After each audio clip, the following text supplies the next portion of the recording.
Hi అండి, welcome back to మన channel అంటే వంట. ఈరోజు మన అంటే వంట కిచెన్లో మనం ఏ రెసిపీ చేసుకుంటున్నామో మీకేమైనా తెలుసా?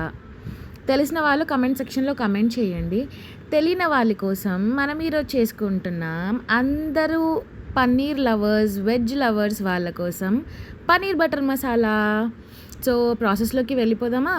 సో ముందుగా మనము ఈ పన్నీర్ బటర్ మసాలా కోసం నేమ్లోనే ఉంది పన్నీర్ అని. సో పన్నీర్ లేకుండా ఎలా అండి?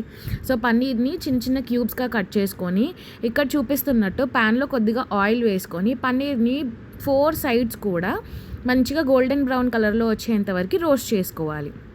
ఫినిష్. ఇప్పుడు నెక్స్ట్ మన మాస్టర్ ఏదైతే ఉందో అదే గ్రేవీ అండి. గ్రేవీ ఎంత రిచ్గా ఉంటే మన కర్రీ అంత టేస్టీగా ఉంటుంది. కాబట్టి సో ఇప్పుడు మనం దీంట్లోకి తీసుకుంటున్నాం ఒక ప్యాన్లోకి కొద్దిగా ఆయిల్, బటర్ యాడ్ చేసుకోండి. మీరు కంప్లీట్గా బటర్లోని కూడా చేసుకోవచ్చు, అది మీ ఇష్టం. నేను ఇక్కడ ఆయిల్ అండ్ కొద్దిగా బటర్ యాడ్ చేసుకుంటున్నాను. దాంట్లోకే మనం కొద్దిగా ఆనియన్స్ అండ్ టొమాటోస్ని చాప్ చేసుకొని దాంట్లోకి యాడ్ చేసేయాలి. కొద్దిగా సాల్ట్ వేయండి. సాల్ట్ ఎందుకు వేయాలో మీకు కూడా తెలుసు కదా, మన టొమాటోస్ అండ్ ఆనియన్స్ కొంచెం సాఫ్ట్గా అవ్వడానికి.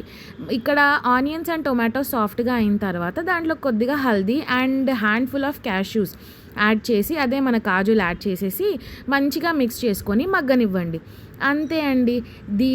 ఈ మిక్స్చర్ని ఇప్పుడు పక్కకు తీసుకొని పెట్టుకొని కొద్దిగా చల్లారిన తర్వాత మిక్సీ జార్లోకి వేసేసుకొని గ్రైండ్ చేసేయడమే. చూడండి మన గ్రేవీ రెసిపీ అసలు ఎంత బాగుందో. ఈ గ్రేవీ ఇంకా దేనికి వాడచ్చో కూడా నేను మీకు ఫర్దర్ ఎపిసోడ్స్లో చెప్తాను. సో ప్రస్తుతం అయితే మన రెసిపీ స్టార్ట్ చేసేద్దాము. సో ఇప్పుడు మెయిన్ వచ్చేసి ఇంకో ప్యాన్ పెట్టుకొని దాంట్లో కంప్లీట్గా ఇప్పుడైతే తాలింపుకి బటర్ మాత్రమే వేసుకోవాలి. సో బటర్ వేసేసుకొని దాంట్లోకి కొద్దిగా షాయి జీరా యాడ్ చేయండి. అంతే, ఇంకేం గరం మసాలాలు యాడ్ చేయకూడదు. దాంట్లోకి మనం ఇందాక పేస్ట్ చేసి పెట్టుకున్న ఆ గ్రేవీ మిక్స్చర్ ఏదైతే ఉందో అది యాడ్ చేసేసుకొని బాగా మిక్స్ చేసుకోవాలండి. అంతే. ఇది మీడియం ఫ్లేమ్లో పెట్టుకొని మిక్స్ చేస్తూ చేస్తేనే ఆ కర్రీకి అంత టేస్ట్ అండ్ ఫ్లేవర్ అన్నది వస్తుంది. సో కొద్దిగా ఇది ఉడికిన తర్వాత జాగ్రత్తగా ఉండండి, ఎందుకంటే ఈ కర్రీ పైన చిత్తే అవకాశం ఉంటుంది. ఎందుకంటే కంప్లీట్ గ్రేవీ మిక్స్చర్ కాబట్టి కొంచెం పైనకి స్పిల్ అవుతుంది.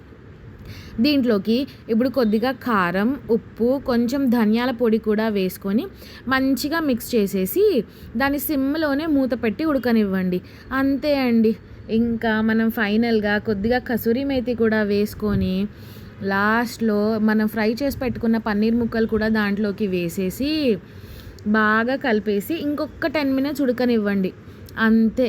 క్రీమీ టెక్స్చర్ తోటి, బటరీ ఫ్లేవర్ తోటి, అబ్బా పర్ఫెక్ట్ మసాలా బ్యాలెన్స్ తోటి కళ్ళకు చూడగానే ఎంతో నచ్చేసే మన పన్నీర్ బటర్ మసాలా రెడీ.